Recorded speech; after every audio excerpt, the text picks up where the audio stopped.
Hello friends, good morning. Welcome back to our channel Anupushpendu's passion.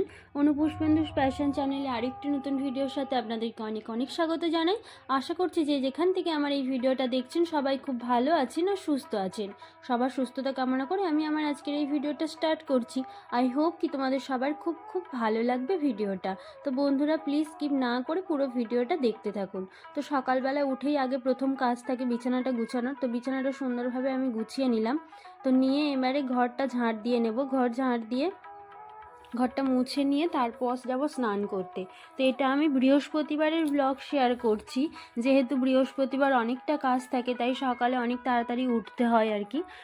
তো আজকে সকাল 7টার সময়, মানে 7টার পরেই উঠেছিলাম বোধহয়। তো উঠেই তাড়াতাড়ি করে বিছানাটা গুছিয়ে নিয়ে তো ঘরটা ঝাঁট দিয়ে নিয়েছি। এবার ঘরটা মোছা বাকি রয়েছে, ঘর মুছে স্নান করব, কিন্তু তার আগে রান্নাঘরটাকে পরিষ্কার করে নিতে চলে এসেছি। এখন তো যেহেতু খুব ঠান্ডা পড়ে গেছে, তো সেই জন্য রাত্রেবেলা আর বাসন মাজতে ইচ্ছে করে না, খাওয়ার পরে খুব ঠান্ডা।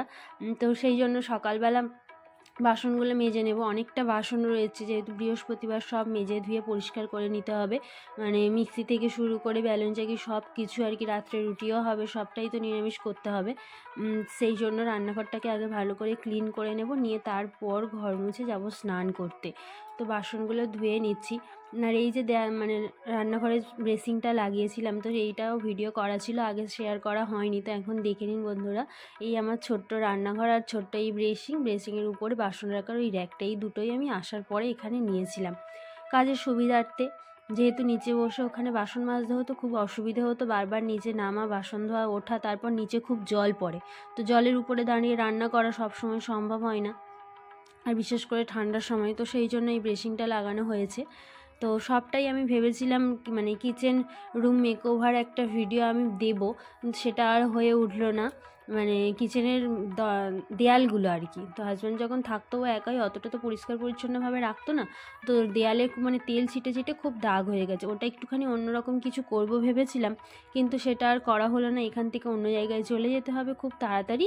তো সেই জন্য এখানে আর বেশি কিছু চেঞ্জ করব না, যেমন আছে যা আছে তেমনই থাকবে। যেটুকু করার মানে ওইটুকু করেছি, আর বেশি করব না। তো বাকিটা মানে কেমন আছে এই অবস্থায়, সেটা আমি একটা ভিডিওতে শেয়ার করে নেব। তো খুব শীঘ্রই মানে চেষ্টা করছি আমাদের কোয়ার্টারের রুমটুক দেব। তো অবশ্যই বন্ধুরা, আমার চ্যানেলে নতুন বন্ধু হয়ে থাকলে চ্যানেলটিকে সাবস্ক্রাইব করে আমাদের পাশে থাকবেন, যাতে নতুন নতুন ভিডিও আপলোড করার সাথে সাথে আপনাদের কাছে নোটিফিকেশানটি সবার আগে পৌঁছে যায়। তো স্নান সেরে মানে ঘর মুছে স্নান সেরে আমি চলে এসেছি পুজো করতে, যেহেতু বৃহস্পতিবার। তা ওই জন্য পুজোর ফুল টুল সব কিছু তুলে এনে আগে ঠাকুরঘরটাকে মুছে নিয়েছি, বাসন মেজে নিয়ে তারপর সমস্ত ফুল সাজিয়ে দিলাম। তো আজকের মানে হাজব্যান্ড মিষ্টি আনতে পারিনি, অনেক সকালে বেরিয়ে গেছে। নাহলে বৃহস্পতিবার ফল মিষ্টি একটুখানি পুজো দিই আর কি। তো ভগবানের বেশি ভালো প্রসাদ বলতে ওটাই ফল মিষ্টি, কিন্তু মিষ্টিটা আজকে আনা হলো না, যা ফল ছিল তাই দিয়ে পুজো দিয়ে দিলাম। দিয়ে একটু চন্দন বেটে নিয়ে সমস্ত ঠাকুরের পায়ে দিয়ে দিলাম। বৃহস্পতিবারের পুজো মানে ভিডিও তো আমি আগেই শেয়ার করেছি, আর এক জিনিস কতবারই বা দেখাবো। তো সেই জন্য আর পুরোটা ভালোভাবে দেখালাম না, আর আজকের ভিডিওটা একটু স্পিডে হবে।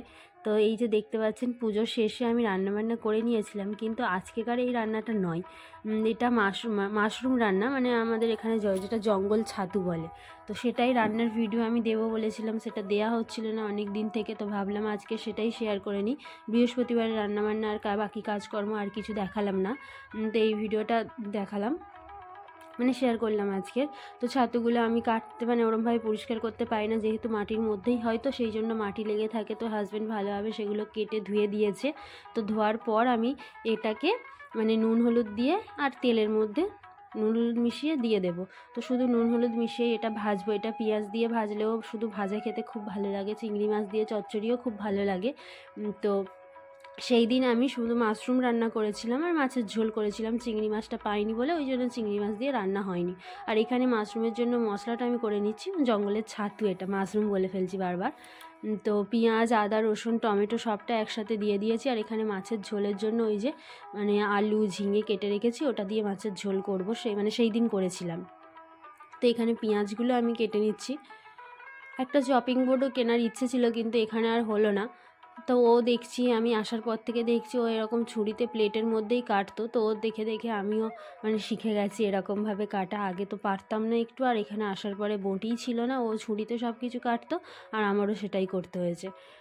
তো মাশরুমটা ভাজার সময় অনেকটা জল বেরোয়, তো মাশরুমের সাথে ঝিঙে আলুটাও ভালোভাবে ভেজে নেব। এই ঝিঙে আলুটা মাশরুম দিয়ে করব, আর বাকি ঝিঙে আলু যেটা থাকবে সেটা দিয়ে মাছের ঝোল করব। যেহেতু মাশরুমটা একটু কম ছিল সেই জন্য মাশরুমটাকে ভালোভাবে ভেজে নেব। আগে ভেজে নিয়েছি, নেওয়ার পর আলু আর ঝিঙেটাও ভেজে নিচ্ছি।